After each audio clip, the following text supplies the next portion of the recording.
Muerto de frío acá en Buenos Aires, pero bien, acá andamos, ¿Cuánto ya hace estamos allá? Yo empezando a tomar. te cuento cuánto hace acá y me dirás. Acá estamos ahora en 11 grados, pero estuvimos en 5 grados ¿No? desde las 6 de la mañana. No, no, más o menos similar. Creo que ahora decía algo así como que había 9 grados, lo que pasa es que se sintió mucho a la mañana tempranito y costó salir de la cama después de un fin de semana largo. Sí, sí, sí, complejo. Para nosotros se nos viene la semana que viene 2 grados. 3 días de 2 grados vamos a tener. Temperatura Ajá, inusual ajá. en la Tierra Colorada, pero bueno, habrá que aguantar como se pueda. ¿Qué se le va a hacer?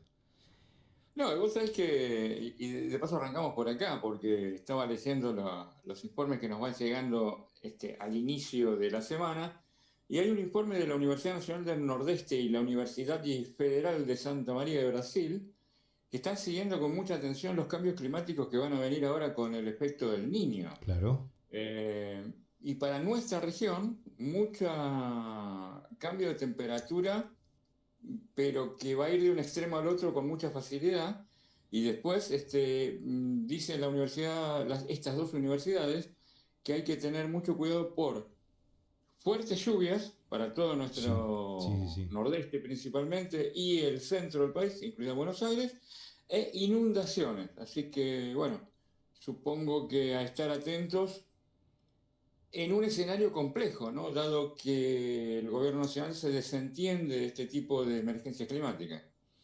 Sí, de hecho acá se está preparando una especie de comité de crisis, para poner un título conocido, en donde están muy preocupados, sobre todo porque lo que sucede con Misiones en la costa del río Uruguay, como también en el sur de Brasil va a estar este fenómeno del niño, no es solamente local, sino que es regional. Y bueno, cuando pasa esto, que hay muchas lluvias, lo que hace Brasil es abrir compuertas Sí, de represas que tienen ellos, porque tienen pequeñas represas, como 6 si no me equivoco, arriba del río Uruguay, digamos, en la zona de Río Grande do Sul, además con antecedente de lo que pasó para ellos hace 2 años, esa gran inundación. sí, Entonces, sí, sí, sí, sí. están previendo qué puede pasar acá con esos temas. Y esa agua llega hasta acá, hasta Buenos Aires precisamente. Así que las Exactamente. inundaciones a lo largo de, tanto como mencionás vos, el Uruguay y también el Paraná, ¿no? Obviamente. Así que bueno, a estar atentos más que nada. ¿Por dónde quiere que encaminemos el informe, queremos hacerlo? Porque hay un montón de cosas que decir sobre internacionales. Yo diría internacional primero y después hablar algo de lo que pasó hace 71 años, porque Bien. estamos cerca de la hora, porque hace 71 años, no creo que fue a esta hora, a las 10 de la mañana, lo que pasó precisamente allá en Plaza de Mayo. Sí, bueno, ahora lo hablamos. Pero te decía, un montón de cosas para comentar de los últimos días, sobre todo desde el viernes para acá, porque hubo un lanzamiento a bolsa de la empresa SpaceX, ¿le suena? Del amigo Cierto, Elon Musk, casi es. que obtuvo un récord de 75.000 millones de dólares, esa es la evaluación de la empresa, y esto hizo que Elon Musk sea el primer trillonario del mundo. O sea, realmente es increíble cómo esta gente maneja estos volúmenes de dinero y lo que hay que destacar es que lo que el señor tiene es lo mismo que tiene el restante 46% de la población. Ah, Obviamente las bueno. franjas más pobres que somos todos nosotros, ¿no? No, tremendo, Marcelo, esto en el medio de un... Esto le dio aire a la bolsa de Nueva York, sobre todo, y por esto es lo destacable, porque todo el mundo en los últimos 15 días había empezado a dudar de las empresas de inteligencia artificial. Empezaron a salir informes de que estas empresas valían solo de nombre, que lo que tenían detrás era un intangible tan grande que no lo podían mensurar económicamente. Esto hacía que hubiese unas caídas muy grandes dentro de la bolsa y esto vino a dar aire, incluso hizo que las empresas de inteligencia artificial subiesen un poquito con todo esto. Pero la noticia más importante, siempre hablando dentro de lo que he empezado a observar, una geopolítica anglosajona, ¿no? Que los temas de interés para el mundo son los temas de interés de Estados Unidos y sus aliados más próximos. Y también vamos a hacer una visión geopolítica desde lo nacional. Vamos a tratar de empezar a hacer eso porque veo que no existe, ni siquiera hay una geopolítica nacional en nuestro Instituto del Servicio Exterior de la Nación. Pero bueno, vamos a ir tratando de cambiar las cosas de a poquito, sobre todo porque no vamos a llegar a mucha gente seguramente, pero bueno. Entonces, en esta geopolítica anglosajona, ¿qué es lo que pasa que es de mayor interés? Por 39ª vez desde que iniciara el conflicto el 28 de febrero, Donald Trump anuncia que hay un acuerdo con Irán para un cese al fuego. Esto, como ha pasado otras veces también, después de que el viernes anunciara Trump un ataque sumamente destructivo para Irán, lo suspende unas horas antes de iniciarse y anuncia, como te decía, por Está vez todo número bien. Sí, 39, sí, sí, sí. el acuerdo. Inicialmente Irán lo desmiente, pero posteriormente emite un comunicado el gobierno de Irán a primeras horas del día sábado, en donde dice que están avanzadas las negociaciones y que se van a reunir el día viernes, el próximo viernes, dentro de 3 días, en Ginebra, Suiza, y que si las negociaciones llegan a buen puerto, se firmaría un memorándum de entendimiento que dispondría paz por 60 días, en 30 días la reapertura del estrecho de Hormuz y encaminar el mundo a una situación un poco mejor que la que está atravesando en este momento.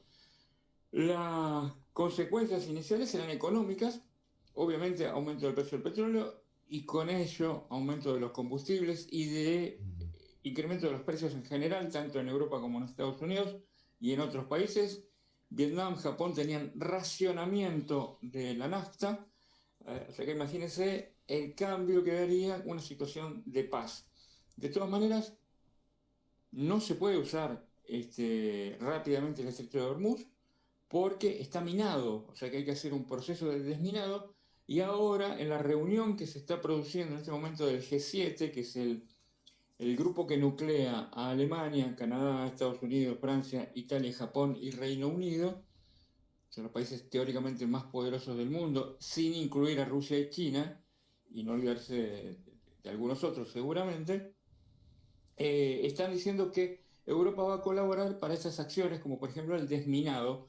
Así se pueden empezar a circular la navegación que por Hormuz, sabemos, pasa el 20% del petróleo mundial, sobre todo el que va para el sudeste asiático, influye mucho en China y en Vietnam, como decíamos recién, y también en Japón, que depende un poco de esta importación económica para sustentar su día a día en lo que es la maquinaria japonesa de producción.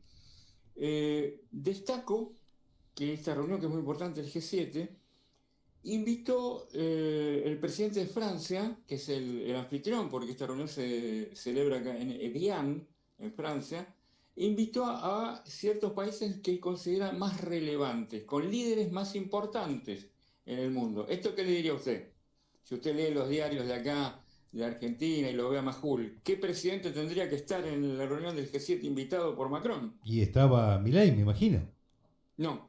Está Ah, Brasil, está India, está Corea del Sur, está sí. Qatar, Ucrania, Egipto, Kenia, Emiratos Árabes Unidos y un poco como las figuritas destacadas el presidente sirio, que recordemos que hasta hace Mirá muy poco vos. tiempo era un terrorista buscado por Estados Unidos y Claro, ahora es un señor que se le pusieron un traje mirá vos. y que si sirve para derrocar a Bashar al-Assad, una persona no querida por los Estados Unidos, no importa usted de dónde venga, señor, lo usamos total, nos sirve para nuestros intereses.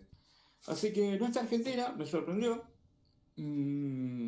con lo cual veo que la economía argentina no tiene tanta relevancia como se supone que debería tener.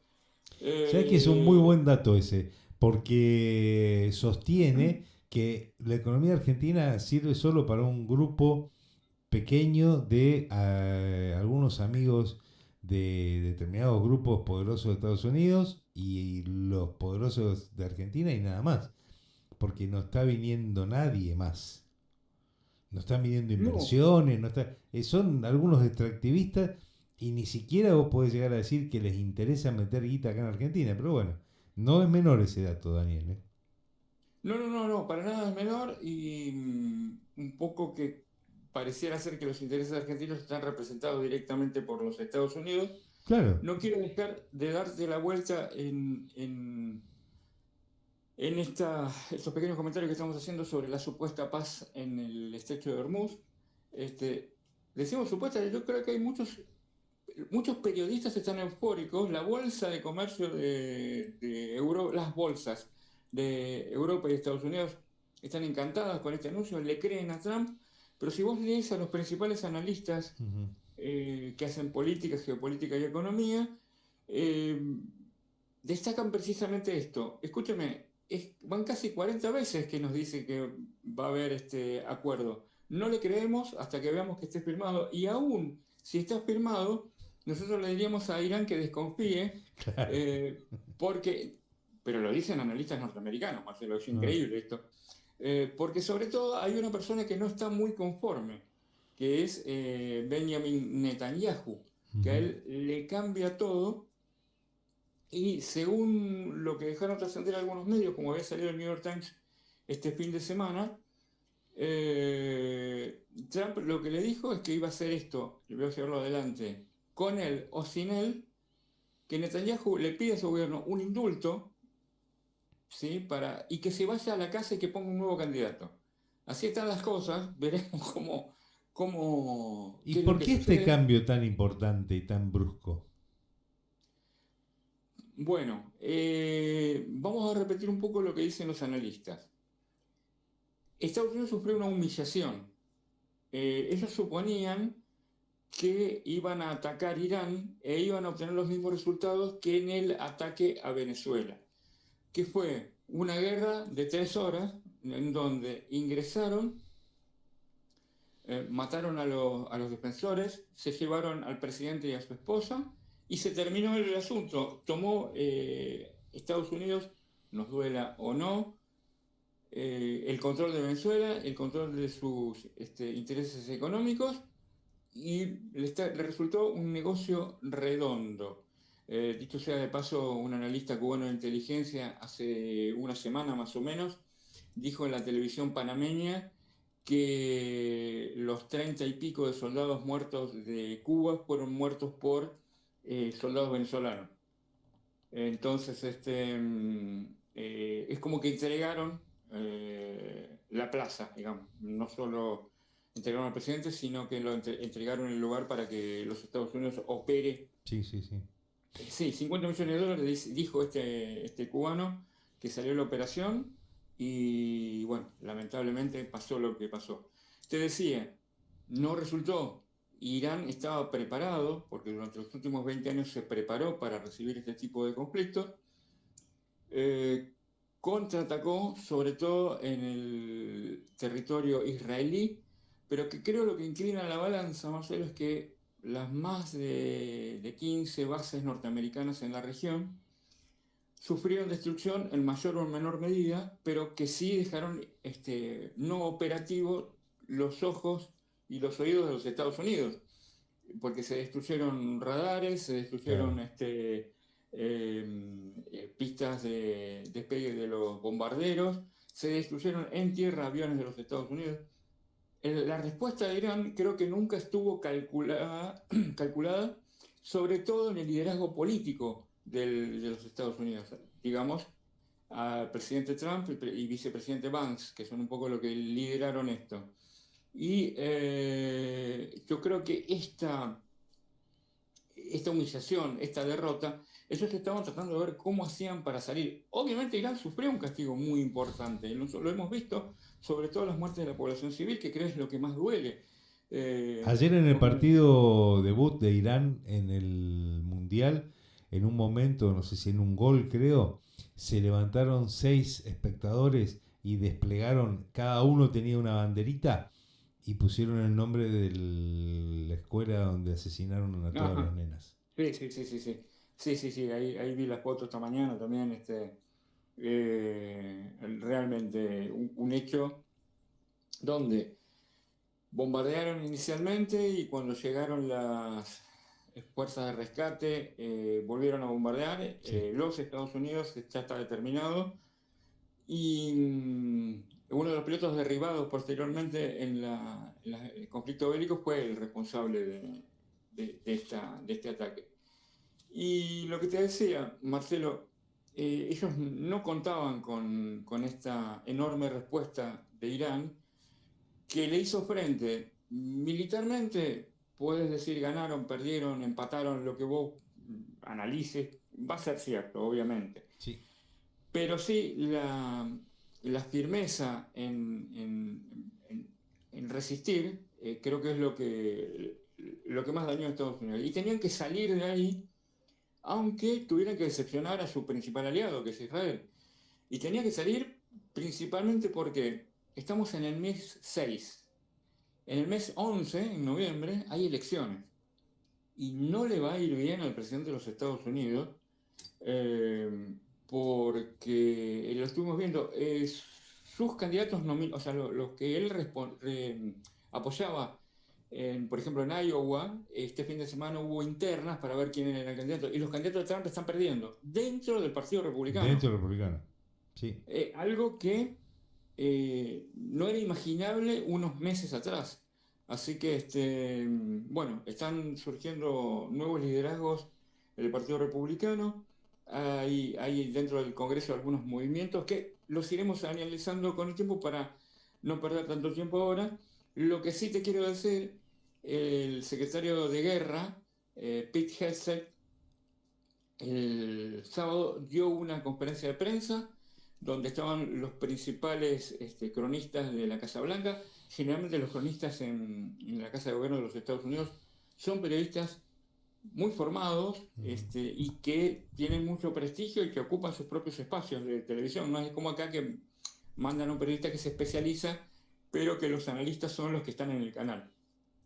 Bueno, Hegseth estaba anunciando que se producía este acuerdo de paz y que, bueno, que era relativo, que lo tomemos con alegría porque el estrecho de Hormuz estuvo siempre en control de los Estados Unidos. Entonces, una de las periodistas, creo que era la de CBS, se paró y muy vehementemente le dijo: el señor secretario, ¿por qué entonces, si dominamos el estrecho de Hormuz, en estos 102 días que vamos de guerra, Trump viene pidiéndole a Irán que libere la navegación?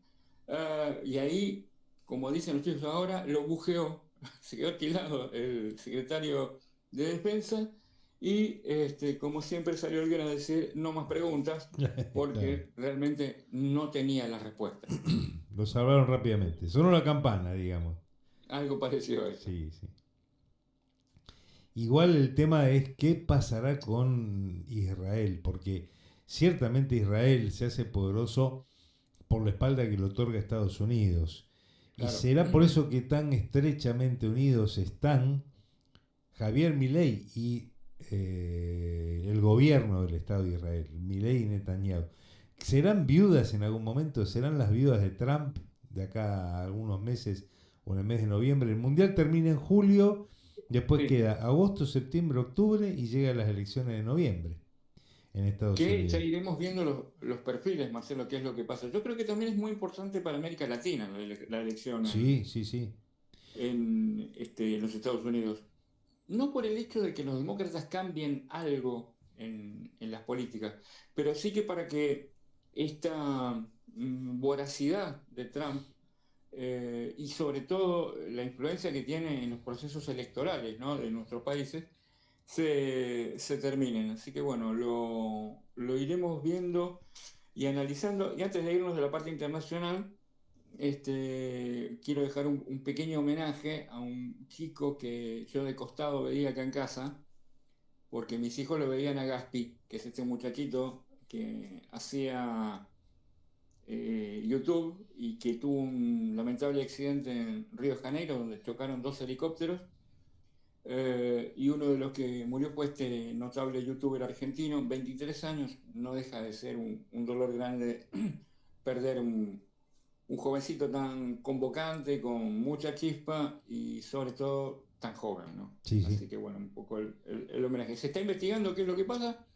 Hay versiones de todo tipo, Marcelo, porque estaba viajando y que también falleció con un muchacho que se llama Oliver Tree, que es de Estados Unidos, y que en los últimos meses él había roto su contrato con la Warner para autodeclararse artista independiente, hacer una gira mundial y después iban a hacer junto con Gaspi un documental sobre todo el tema de la pedofilia, el abuso de menores, la isla de Epstein y el Pizzagate en los Estados Unidos.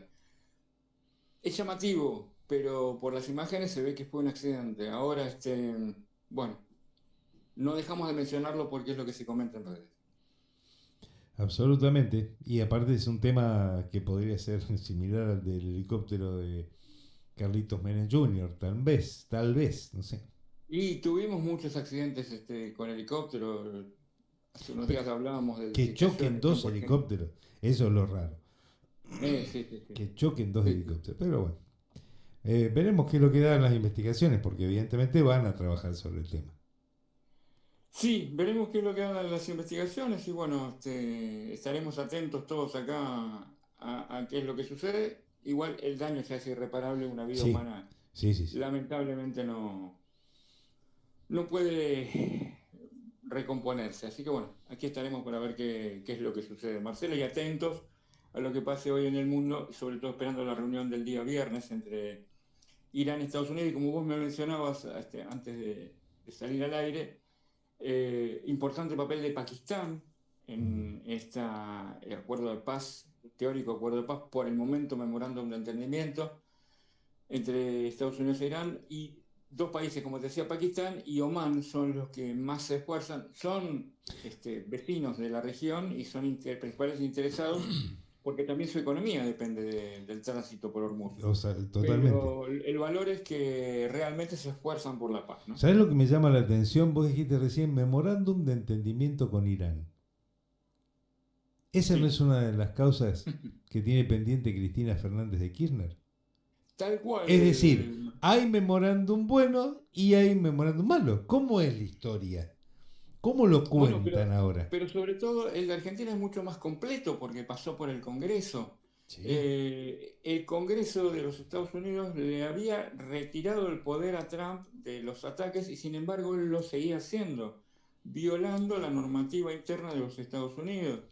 Declaró el fin de las hostilidades cuando no había pasado para poder seguir guerreando por decreto, para decirlo de alguna manera, porque pasado determinada cantidad de tiempo él tiene que tener el permiso del Congreso para seguir en guerra. Sin embargo, pasó por alto esto, haciendo esto que te decía, un día declara el fin de las hostilidades y al otro día bombardea de nuevo, pero empezamos un nuevo ciclo, ¿no?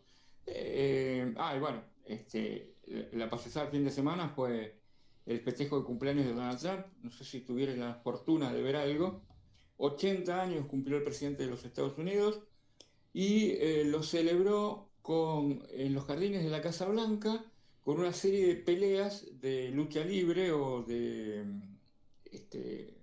la UFC, es la organización, estos artes marciales libres que hace y que parece que le gusta tanto a Donald Trump, como es del gusto de muchos ciudadanos norteamericanos el votante de Trump, no el republicano, lo disfruta mucho esto de las peleas y, bueno, Trump lo encarna un poco. Un desfile de adulaciones donde los peleadores le agradecían a Trump y lo llenaron de halagos. Se ha sentido muy contento Trump al finalizar la velada. Sí, un circo del cual habrá cada vez... Hay que ver si no tiene otro atentado en estos meses Trump antes de las elecciones. Y un poco lo que hablaban en Colombia, ¿no? Que el candidato de derecha estaba programando un atentado para con él mismo. Pero bueno, al estilo Bolsonaro, al estilo Trump. Sí, pero hay Lo, otros atentados y tendríamos que volver sí, 71 años atrás para... ¿Ya cerramos la parte internacional por ahora? por supuesto. ¿O nos queda? No, nos quedaría Perú. Última información de la oficina de conteo que tienen allá en Perú.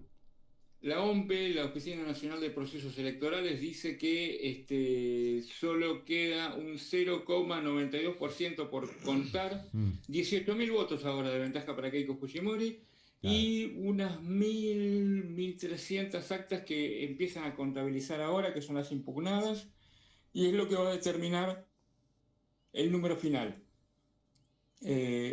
Dicen que puede llegar a tardar semanas o hasta un mes. Así que, el candidato Roberto Sánchez, progresista, está llamando al conteo total. Seguir esperando, hay que ver qué es lo que sucede. Abrir todas las urnas, Y no, ¿cómo sería eso? Porque una cosa son las actas y otra cosa son las urnas, pero bueno. no, es que está pidiendo un conteo total de urna, ¿eh? Por lo que está viendo en el proceso. Yo creo que Sánchez lo que está diciendo con un tono tranquilo es, acordemos con Fujimori contar voto por voto, porque creo que sería lo mejor para el país, dice Sánchez. Así que bueno, veremos si le hacen caso o no. Sí, porque la tendencia daría que la presidenta sería Fujimori. Sería difícil Lo, de revertir, pero abriendo urna por urna ahí se cuenta todo de vuelta. lo que pasa es que la diferencia está en exigua Sí, y son 9 millones y 9 millones de votos, la diferencia es 18.000, así que bueno, habría que ver cuál es la lógica y si hay o no hay estadistas, ¿no?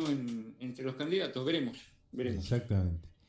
Y te decía que, bueno, hablamos de atentados y el atentado más grande de la historia argentina se cometió hace 71 años exactamente. Estoy poniendo ahora una foto en el stream de lo que sería la calle, creo que es la calle Defensa, con tres trolebuses, uno de ellos que había sido de alguna forma atacado, digamos, que había recibido una bomba allí en el techo. Eh, realmente, ¿cuántas personas considerás vos o porcentaje de la población considerás vos, Daniel, que saben lo que pasó el 16 de junio de No, 1955? no, realmente es muy poco porque vos sabés que yo en el secundario, y esto está más cerca en el tiempo, estas cosas no las No, veía. no, no las veíamos, ¿no? Para nada. Así que no creo que haya mucha gente que sepa de qué se trata. Y lo que estamos hablando es 16 de junio de 1955. La Armada Argentina, con apoyo del sector de la Fuerza Aérea, encabezó un ataque, y mirá el objetivo, ¿no? Que era matar al presidente Juan Domingo Perón Ujú. y a los miembros de su gabinete. Tenían una información que iba a estar ahí, por eso, como vos decías, atacaron, creo que en tres oleadas, había sido el 10:40, 12:40 y 17:40. Llama un poco la atención el horario, pero así fue. Eh, y el objetivo, una vez muerto Perón y su gabinete, era hacer un triunvirato civil integrado por Miguel Ángel Zavala Ortiz. Eso, al que sabe política los nombres le van a sonar, ¿eh? Que era dirigente de la UCR, América Scioldi, que era dirigente del Partido Socialista, y Adolfo Vicci del Partido Conservador. Esos eran los que iban a ocupar el poder en su momento. Dice que la crónica, que lanzaron más de 100 bombas en Buenos Aires, entre 9 y 14 toneladas de explosivos, una enormidad para una ciudad pacífica, ¿no? Dice que la mayoría cayeron sobre las plazas de Mayo y Colón, que es la que está del otro lado de la Casa Rosada, y sobre las avenidas Paseo Colón y Leandro Alem aquí en nuestra capital. Los otros objetivos bombardeados fueron la central de policía, ahí que está en Avenida Belgrano y Virrey Ceballos, y la residencia presidencial, que en ese momento estaba en Avenida Las Heras, entre Austria y Agüero. ¿Dónde Esto es plena está? Recoleta, Claro, donde está la Biblioteca Nacional. donde hoy está la Biblioteca Nacional, porque el golpe del 55 lo que mandó a hacer es demoler casi toda la residencia presidencial, solo queda un pedacito que es donde estaba un café que recordaba a Perón y Evita, y que este gobierno mandó a desalojar. Eh, y el cálculo es que en la Casa de Gobierno 29 bombas cayeron. Eso no fue lo más horrible, obviamente. Lo más horrible es los más de 300, casi 400 muertos que hubo sobre todo en esta zona céntrica de Plaza de Mayo, y más de 1.200 heridos. Aparte, algo que tampoco se recuerda demasiado, es que se supone que entre 300 y 500 personas de los famosos comandos civiles también actuaron, sobre todo capturando a Rayo Mitre, donde anunciaron que Perón estaba muerto, cosa que no sucedió al final. Y los nombres que estuvieron involucrados en esto, los capitanes de fragata en ese momento: Emilio Eduardo Macera, Horacio Mayorga y Oscar Montes. Bueno, todos sabemos que Macera fue miembro de la Junta del 76. Mayorga fue uno de los que estuvo involucrado en la masacre de Trelew, que fue el fusilamiento a mansalva de presos políticos que estaban en esa cárcel. Y bueno, tras el escape, el fusilamiento fue en la base de Almirante Sar, ¿no? Pero el hecho político lo tiene Mayorga como responsable. Y Montes fue canciller de los gobiernos militares y después fue titular de las Fuerzas de Tareas 3 de la Armada en el aparato represivo del golpe del 76. Así que, preludio para el golpe que pasó en 1955. Y como yo siempre lo menciono al profesor canadiense Ronald Newton, él decía que todas estas acciones demuestran que Perón y su gobierno fue la primera víctima oficial del ataque conjunto de la Secretaría de Estado y de todos los elementos al servicio de los medios de comunicación de alto impacto, tanto de los Estados Unidos como del resto del mundo. Y ahora que se están desclasificando documentos que tienen que ver con la observación OVNI, uno de los documentos refiere a que un avión supersónico cruzó los Estados Unidos, y en el reporte decía: los únicos dos países que pueden hacer esto son la Unión Soviética y la Argentina. Entonces, pensemos juntos, ¿cuál fue el interés del golpe del 55? Para que los aviones que hacían los hermanos Horten o Kurt Tank en Córdoba, aviones sumamente avanzados, y que, por ejemplo, el SP-117, el avión fantasma, ya lo había hecho Argentina en la década del 40. ¿Cuál era el objetivo? De desarmar a nuestro país. Como dijo Nicholas Speckman, con un geopolítico de los Estados Unidos en la década del 40. Centroamérica es nuestra área de influencia, nadie se puede meter ahí. Con Sudamérica tenemos enfrentamiento. ¿Por qué? Porque hay tres grandes países que pueden ensombrecer el poderío de los Estados Unidos: Brasil, Colombia y Argentina. Lamentablemente el que más sufrió, bueno, no sé si tanto, que fue el más, porque los tres fueron atacados, pero sí, ¿cuál era el objetivo del golpe del 55, no? Que Argentina no sea una potencia. Nada es casual en la historia, le pasó al Paraguay allá en el 1900 con la guerra de la Triple Alianza, que había desarrollado una máquina a vapor, que tenían locomotoras, ferrocarriles, y bueno, le pasó también en la Argentina en el 55. Pero por eso lo tenemos que recordar hoy, porque hoy se cumple 71 años. A esta hora de la mañana, esos aviones bombardearon la Plaza de Mayo, que a esta hora debe estar llena de gente que va a su trabajo, oficinistas. Había además hasta convocatoria de escolares. Uno de los colectivos, uno de los... acá le decimos colectivos, trolebuses eran en ese momento. Estaba completo, lleno de chicos. Y es cierto todo esto que es lo que pasó.